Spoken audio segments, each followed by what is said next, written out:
afternoon, everybody, and welcome to another edition of Recruit Military Live, a continuing series of live broadcasts covering all things military transition, veteran employment, mil spouse employment, and much more. My name is Lucas Connolly, retired U.S. Army officer and former TAP manager, here to share with you the ins and outs of navigating the rough waters of civilian employment.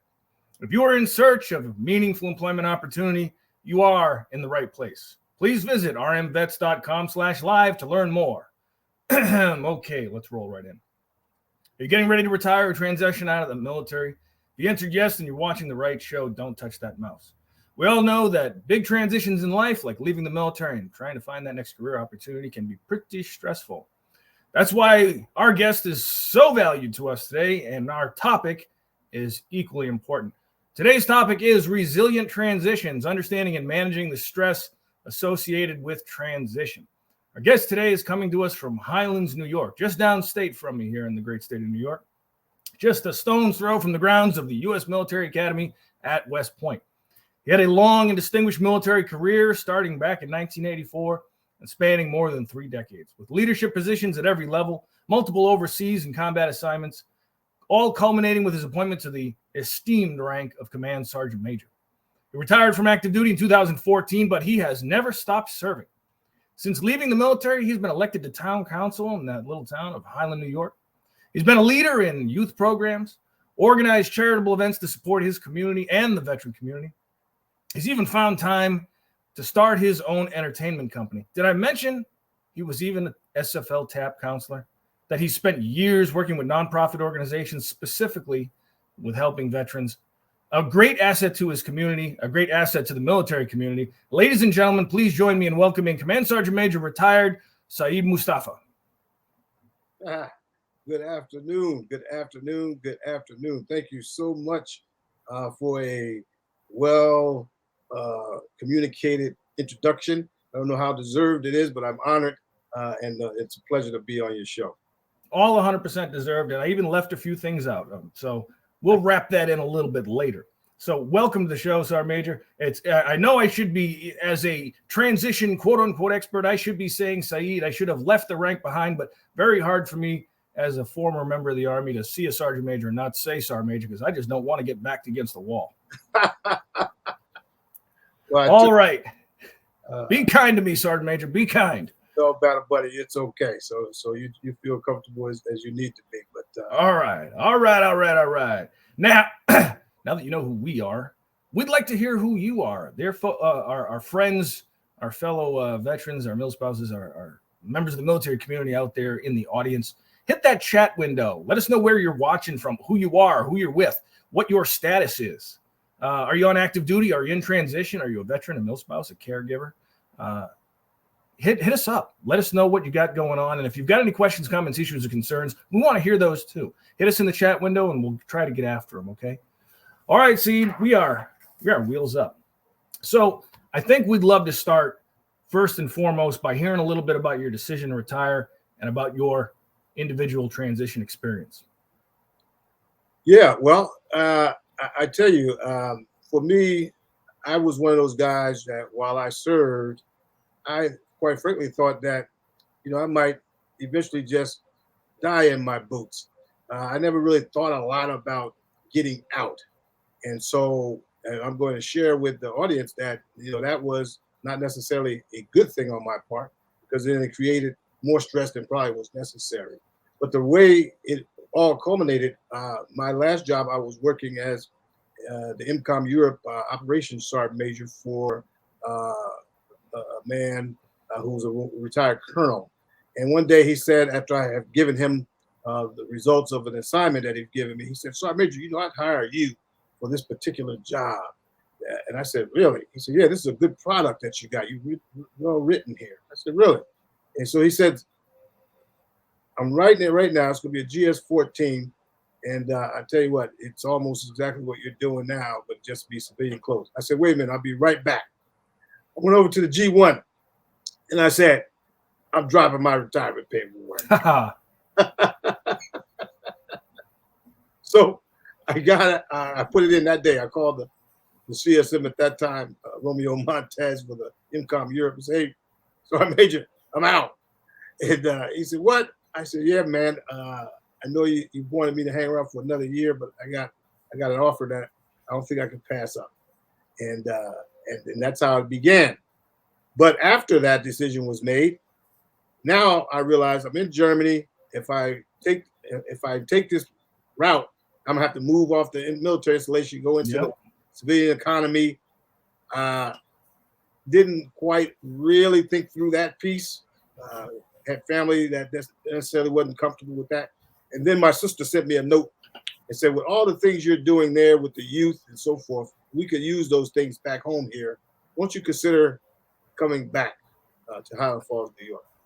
And it was at that moment I dawned on me. I said, wow, maybe I should just go back and see what's going on back home, because I didn't really think about it. I thought I retired in Texas, Virginia, somewhere else. So then I changed my whole game plan on a pivot, and I end up back in New York. So 1 minute I'm in a community of 2 million people, 1 million from Wiesbaden, 1 million from Mainz, and then maybe 20,000 from the military community, and then I'm in a community of 5,000 people the next day, and it was a culture shock to say the least. And so I would encourage people to think well in advance about their retirement or their transition out, and go to the transition early and go often. Yes. And I think that's their big motto still is go early, go often. Planning ahead. What is it they say? If you fail to plan, you have a plan to fail. Yeah. So, at some point in time, we all hang up the uniform. Our day is coming from the day we take the oath and we sign in, and eventually we're going to sign out. So you got to plan ahead. So you, of course, you had your own unique transition journey, and thank you for sharing that. As a TAP counselor, you had the opportunity to work with hundreds, if not thousands, of service members in transition.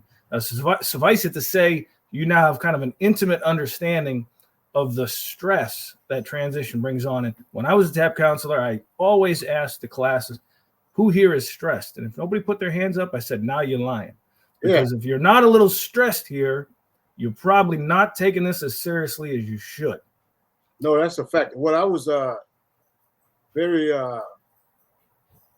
it was very interesting to see the dynamics from the other side of the fence.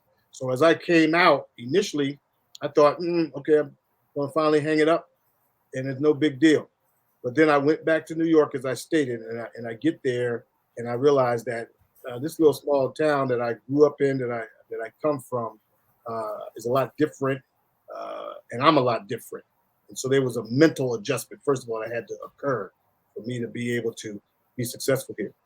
But then as I transitioned into professionally being a counselor for others, well, I started to realize that from private to colonel, there was still this common thread. And that common thread was a anxiety that had to do with the unknown. What is life like on the other side? So some successful colonel who's a professor at West Point, or who had been a warfighter in all the divisions out there, he comes to my office, or she, and they still have a little bit inkling, at best case scenario, they've got it mapped out, they're ready to go, but there's still something unsettling about having to take that uniform off with finality. And so, but there's most cases, there's people wondering where they're going to work at, where they're going to live at, how it's going to be in the community that they're going to go to. Yeah, and there's a lot of things. I think there are a lot of challenges.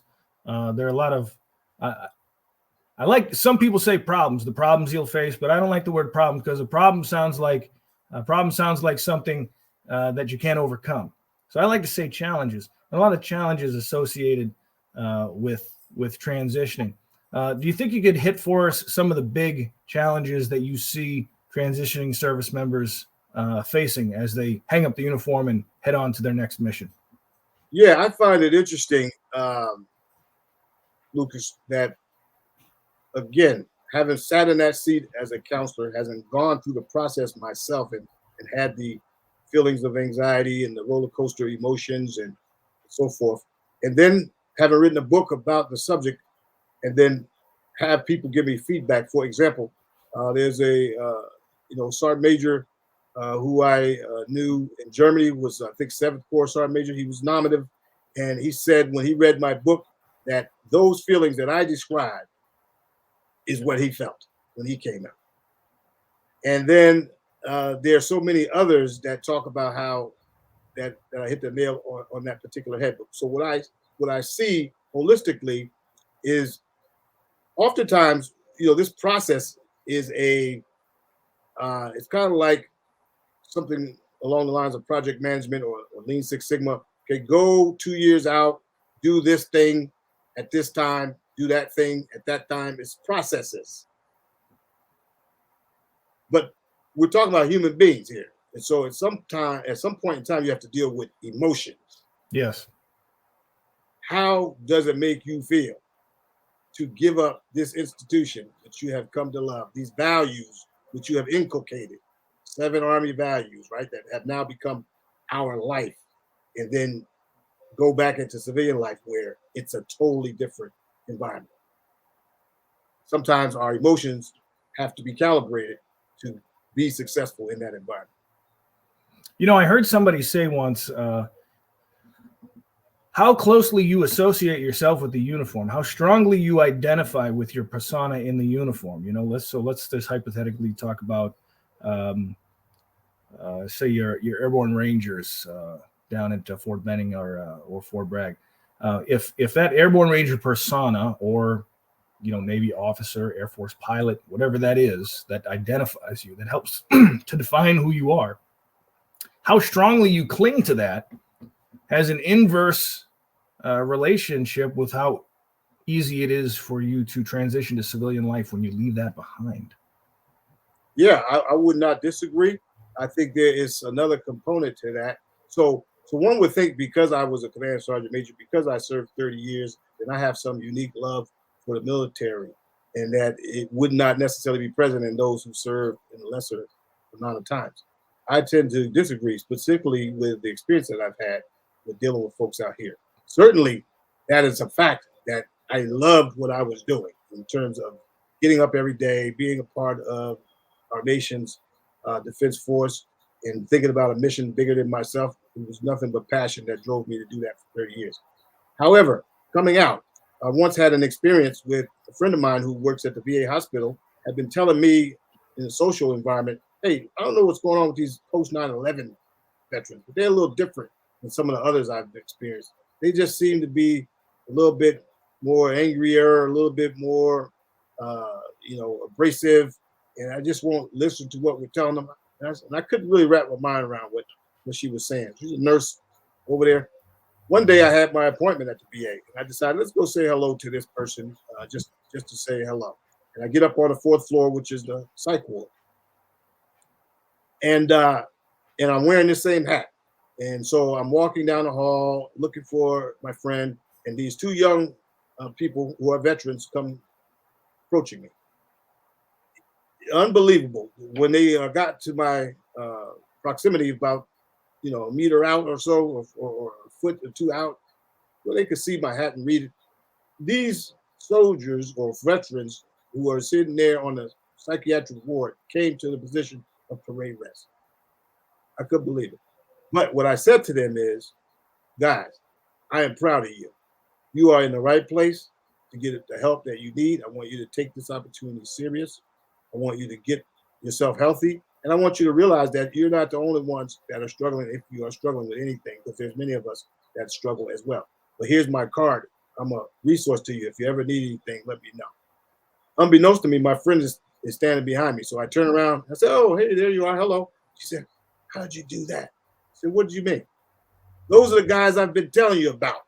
Those are the guys that wouldn't listen to us. How do they respect you? So I would say that those guys still had some of the Army values inside them. Those guys still had military culture inside them. They still had influence of our institution inside them. And they probably find it challenging to function in a civilian world at large. So they had just as much love for the Army or their service as I had, in my opinion. I've talked to some folks about this topic many, many times, and one of the things that I hear quite often is the phrase "find your tribe," and about getting back into your community and finding your tribe. And then that kind of has a couple different facets. Some say, hey, reach out to that veteran service organization that's in your area, whether it's the DAV, Legion, VFW, Marine Corps League, things of that nature, because that's your tribe. True, I believe. But what if that's not the tribe you're looking for? What if it's a new tribe? Can you just kind of peel that back and tell me how you see service members taking that step to leave the big red, white, and blue military tribe to whatever their future tribe or social circle or construct is going to be? Yeah, listen, I'm gonna touch on that in two ways. Number one, let's talk about this headgear. So that day that I described at the VA was the day that I decided I'm wearing these hats all the time. It wasn't for me to be recognized as a sergeant major to give me some sort of feeling inside of pride, because I've already felt that for 30 years. I didn't have to feel it again, because I came out and did something that I didn't intend to do, and that become elected official, which really outranks a sergeant major in my view. So the point is, what I realized that day is those veterans were able to see me. Then I was able to be a resource to them because they could see me. Mm-hmm. Otherwise, we blend back into society. I won't know you. I won't know you. Won't know me. And we'll walk past each other and we won't reach out. To your point about tribe, I'm in this thing called recently for the last 6, 7, 8 months. I've been studying something called therapeutic equine, where you use horses to heal humans. About the herd. Okay. The horses use the herd for protection. They Yes. are prey animals. So when they're out in the wild, they're always on alert for some predator to come and pounce on them. But the way they defend themselves is by the herd being close. And so tribe is another way that I look at a herd. We have to find those people that we are most compatible with, that accept us for who we are, and then allow us to become our best self. When I got out, the first person that really made me feel super comfortable was a retired first sergeant. And we went to lunch together, had a lunch. Seemed like he understood me, I understood him. And from that point forward, I started to feel, quote unquote, normal. But then little by little, my tribe started to expand. My new normal. So that's a great analogy that you just used when you said tribe. Yeah, and your tribe, I think it doesn't necessarily have to be a bunch of veterans. Not everybody has a positive experience. Some people leave the military and they go, well, that just didn't work out for me. That wasn't what I thought it was going to be. But still, they go from a very structured environment into a new environment, maybe even to a new location. And you can't look, being alone stinks, and being lonely doesn't solve stress problems. So you've got to find some kind of human bond, whether that's, a dart league or a bowling league or a fraternity or something, someplace where you feel connected with other human beings, and those human beings can be a therapeutic element for you. Yeah, I think you're spot on in terms of whether it should be veterans or non-veterans or a combination thereof.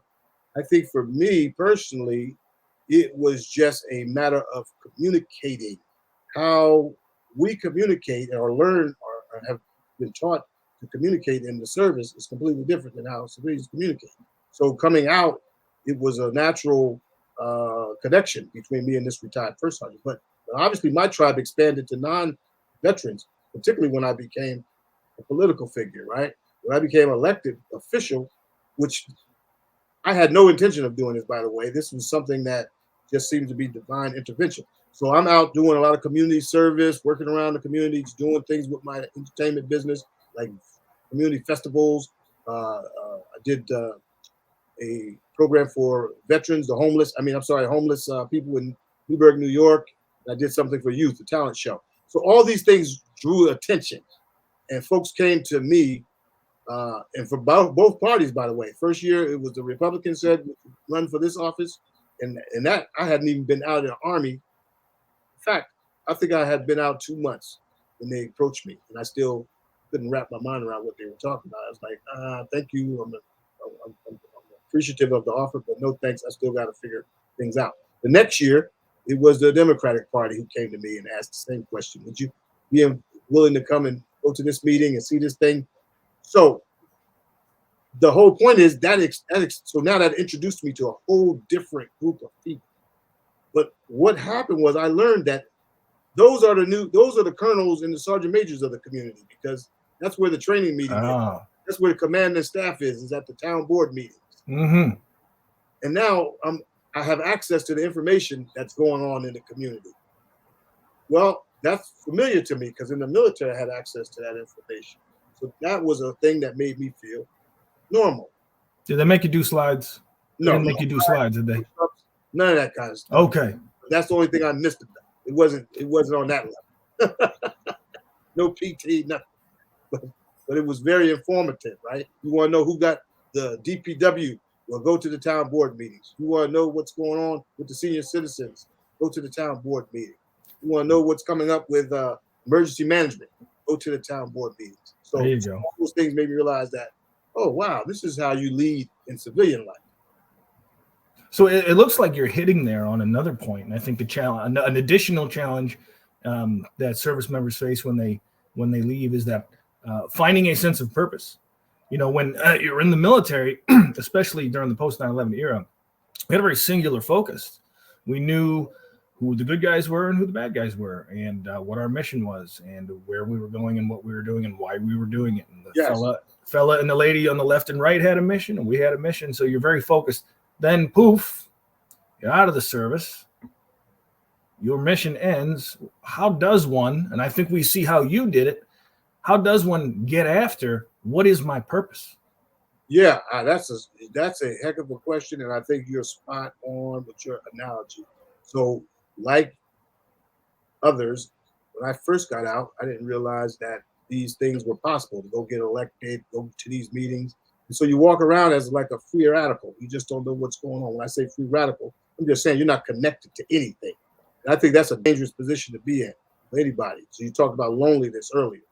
I think that is a seriously at-risk position when you got folks out there who are lonely as veterans. Because we're used to having squad leaders, platoon sergeants, all the way up to chain of command, somebody calling us, somebody checking on us, somebody going to chow with us, and those types of things. So in terms of finding a purpose, it started with that interaction at the VA with those young men. I said, now, if the Army trained me to be a leader, have given me all these courses and spent a lot of money in developing me into a leader, do I have to stop when I come out of civilian life? So for me, the first thing was I have to look after my veteran brothers and sisters.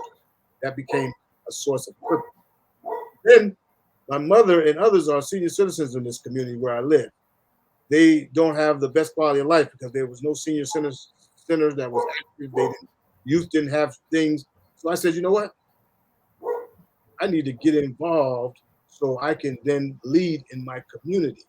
So that became a sense of purpose. So I would suggest that, and I talk about this in my book at page 79 through 88, that first you have to think through what are the things that are meaningful to you. Yeah. So what would make us in the military jump on a grenade for our battle buddies? What would make us take a bullet for the men or women to our right and left? It's because we saw the institution as bigger than ourselves. Yes. So now when we come out, there are those things, your community, right? Your family, your fellow veterans. And there's agencies that can facilitate helping you engage those populations, whether it be the American Legion, whether it be the VFW, whether it be Wounded Warrior Project, DAV. You know, there's several other good nonprofit organizations where you can tap into to give service. You could go to your local church, your mosque, your synagogue. You can do community service at the town hall, the village hall, the city hall. I mean, there's a lot of ways to continue to serve.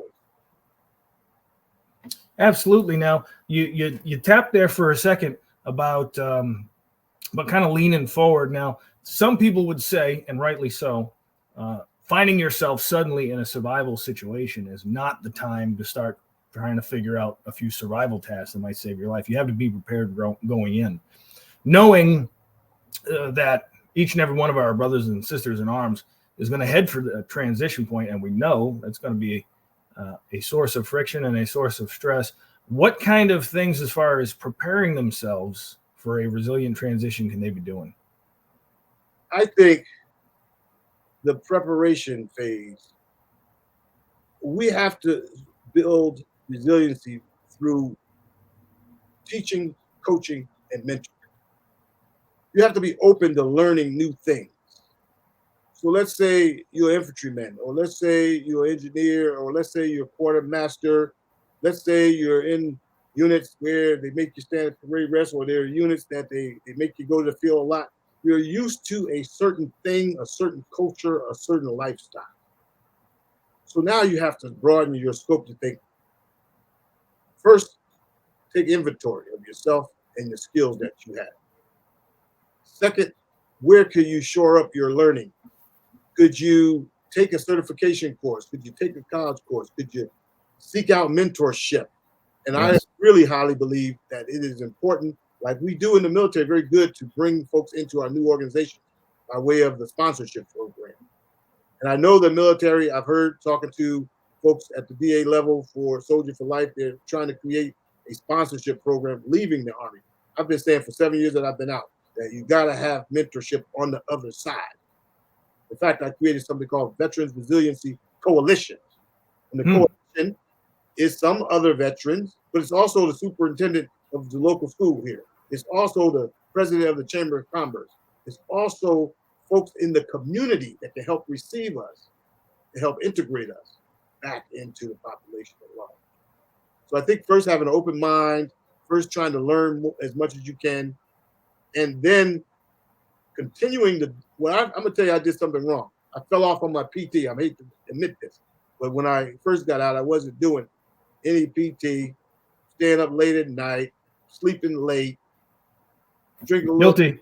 Yeah. Guilty. So going out, maybe having some adult beverages and all those kinds of things that aren't the most healthiest things, but more importantly, they don't give you the best state of mind. And so now I'm back to being fit to fight.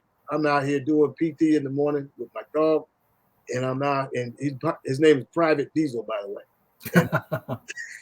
But it motivates us, right? And me and him. And so likewise, I think those things, by eating right, sleeping right, and having a healthy lifestyle will help you be resilient. I got to agree with you 100%. I raised my hand. I'm guilty. Guilty as sin. When I got out, I said, a few nagging injuries here and there, a few too many miles on the clock. And I said, I'm not doing not one lick of PT, no way, no how. You can't make me. And I had a lot of peers out there that were still, a friend of mine says, hey, I'm going on a 10-miler. I said, have fun. Not doing it. But then, things creep up on you, and you look down on the scale one day and you're 10 pounds heavier and you're feeling a little slower, and the emotional, the spiritual, the physical, it's all connected. And by just dumping one thing, you've taken away from yourself. Well, look, that's why in the book I talk about universal laws of attraction. I don't think it's by accident that you and I are on this podcast today. You reached out to me for whatever reason. At the time, I was like, who is this guy? 10th Mountain kind of guy up there in Fort Drum. But then after we got to talking, come to find out we got so many things in common. A lot in common.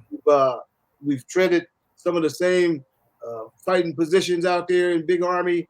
And I found you as another resource, another battle buddy out there as a result. And so universal laws of attraction means that sometimes things are put in our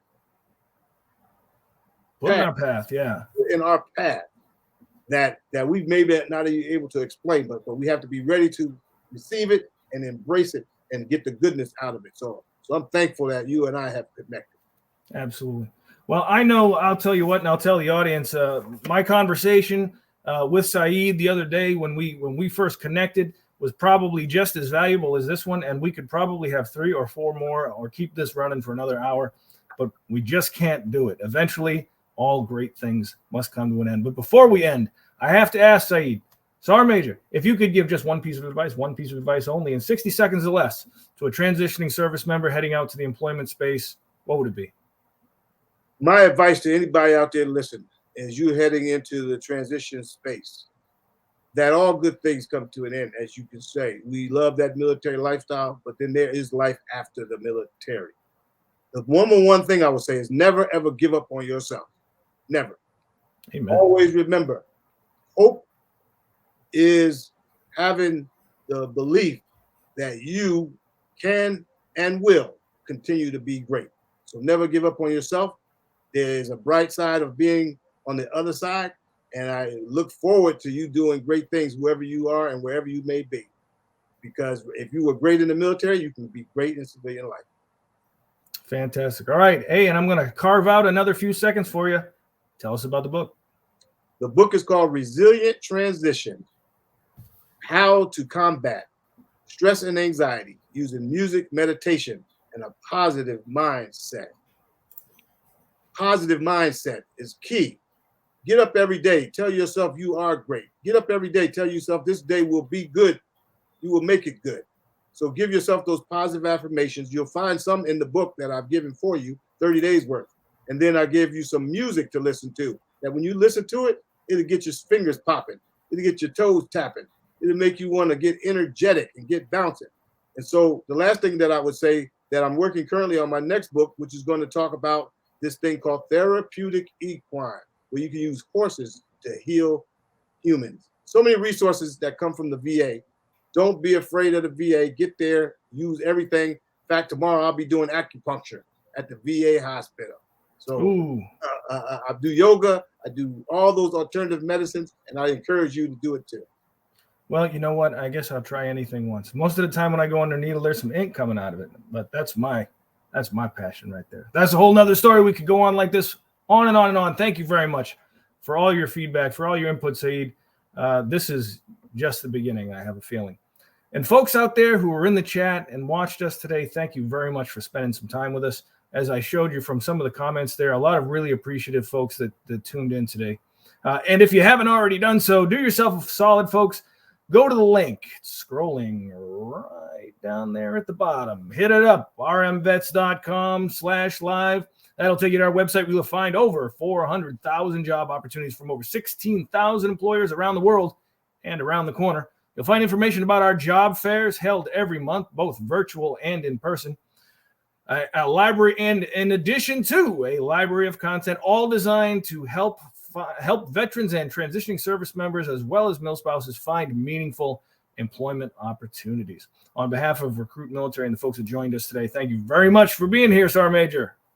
Hey, thank you. And I just want to say shout out to your battle buddy, Sean Simmons, and all the folks at Recruit Military for all you do for veterans and their families. Keep up the great work. Hooah! Hooah! Appreciate it. Awesome. Man, I couldn't end it any better than that. On behalf of Recruit Military, thanks for tuning in. Tune in next week when we interview. We talked about, you even said it yourself, the value of mentorship. Well, we're going to be joined by Leslie Coffey and Eric Brew from American Corporate Partners, and they're going to be talking about that exact subject, the value of finding a mentor and having a mentor when you're in transition. Don't miss out. Until then, this has been Lucas Connolly from Recruit Military Live. Good luck and Godspeed. Hooah! Hooah!